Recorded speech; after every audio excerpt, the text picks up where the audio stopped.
Hi everybody, Patrick here from EscapeRoomElectronics.com, EngineeringShot.com, and PaintballProps.com.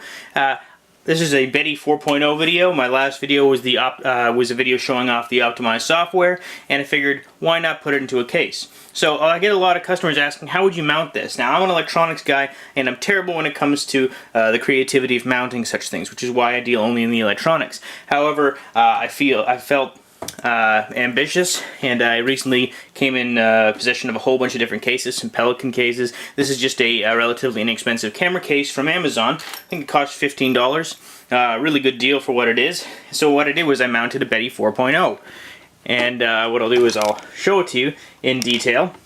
Under the foam in the bottom, the foam is just kind of decorative to hide the batteries. But yeah, I wanted to show you how I decided to mount this. Now, in the case of the power supply, I've got two 6-volt AA battery holders, and what I do is I've wired those in series. So I've got 8 1.5 volt cells in series, which is 12 volts DC. And because I've got those two sets in series, 2 6s is 12, and that's more than enough to adequately power this set. Now, a rechargeable set would be more optimal, but these batteries, as long as you turn off power at the end of the day, or between each game, if you're going to leave it dormant for a lunchtime or whatnot, you don't want to drain the batteries. AA cells are great, don't use dollar store ones. In any case, to move on, let's have a gander at the main set.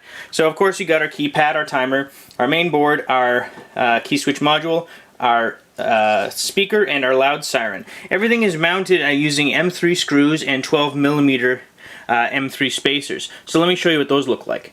Now, you don't have to use these.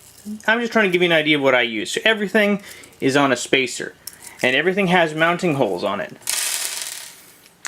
We've got 2 mounting holes on the siren in the lower left, 4 mounting holes on the keypad, 4 mounting holes on the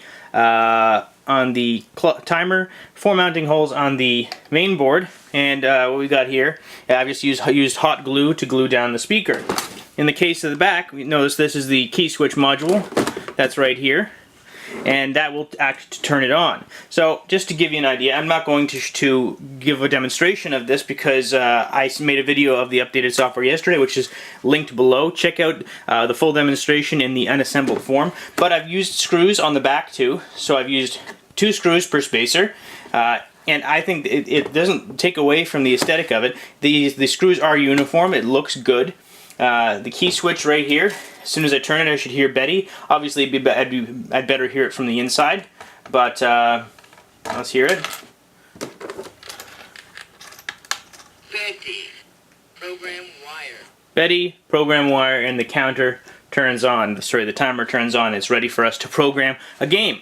And if I turn the power off, there we go. And now there's no leakage on the batteries. They are completely disconnected from the device. So when it's off, there's no power being consumed whatsoever. And again, AA cells are really great. 9-volt batteries are terrible for power. They are not going to give you adequate power for this. They will work, but they will drain the unit with the siren very, very, very quickly. Even though the siren in the new software design is only on for a short period of time. 9-volt batteries are terrible. Use AA batteries, or better yet, find a rechargeable set on Amazon for 9 to 12 volts DC, rated at least 3,000 milliamp hours, and make sure it's rechargeable.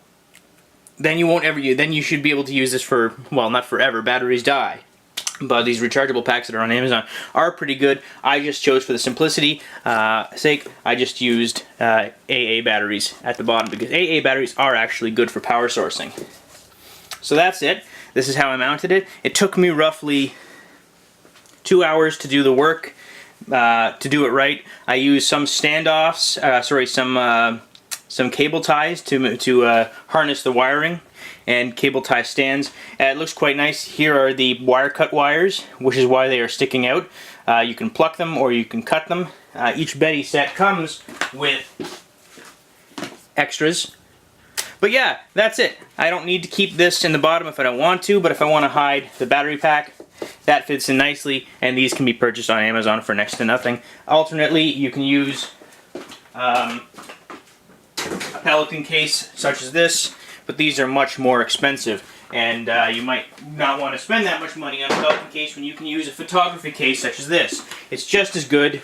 I mean, it's not just as good, but for this application, you're not going to need much more than just this. So if you need some inspiration on how to mount your bomb prop, this is as good a method as any, I suppose. I'm sure there are better ones out there. I know there are better ones out there, but in any case, at the end of the day, remove your key, or once you turn it on, Program wire. remove your key, and when you're ready to power down, simply do so. And now we're not consuming power anymore. Thanks for watching, everyone. I hope that if you were struggling to find a method of mounting your escape room or paintball props, that this helps a little bit. It's not too difficult. I didn't even make markers. What I did was I laid the boards down, and I actually drilled pilot holes through the boards. So I'm not a mechanical guy. But everything turned out great. It looks great on the inside now, and I'm very happy with it. And this is actually going to be given to Marked Paintball in Ontario, Canada. So thanks for watching. I hope you enjoyed the video. I hope it helped. And if you haven't already, check us out at escaperoomelectronics.com, engineeringshot.com, and paintballprops.com. Have a great day, everyone.